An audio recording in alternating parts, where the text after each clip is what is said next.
ng mga pamilya.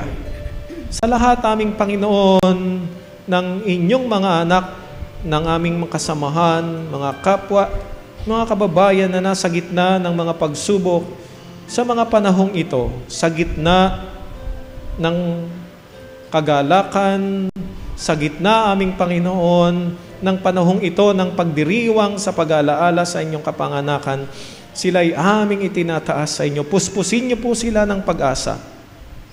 Puspusin niyo sila ng kapanatagan naming Panginoon.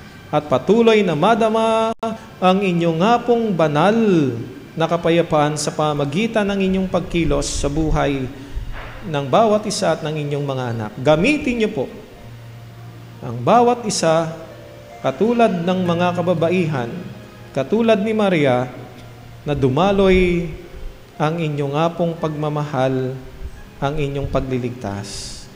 Panginoon, inaangkin po namin ang inyong mga katugunan sa aming mga pagsamo at panalangin. Tanggapin niyo po ang pagtatalaga ng buhay ng bawat isa. Sa mga kapatid na nagyuko ng ulo, nagtiklop ng mga tuhod at dumulog sa inyong altar, aming Panginoon. Tinataas at ibinabalik po namin sa inyo ang aming pagpupuri, pagpapasalamat at aangkinin ang inyong paggabay, ang inyong pag-iingat, ang inyong pag-ibig at ang inyong mayamang bendisyon. At igawad niyo po ito muli sa pamagitan ng tinig ng inyong maliit at abang alipin. Humayo tayo mga pinakamamahal na mga kapatid at patuloy po natin na ipahayag ang masaganang pagpapala ng Diyos na patuloy na ipinagkakalob sa atin sa pangalan ng Ama, ng Anak at ng Banal na Espiritu, ngayon at magpakailanman. Amen.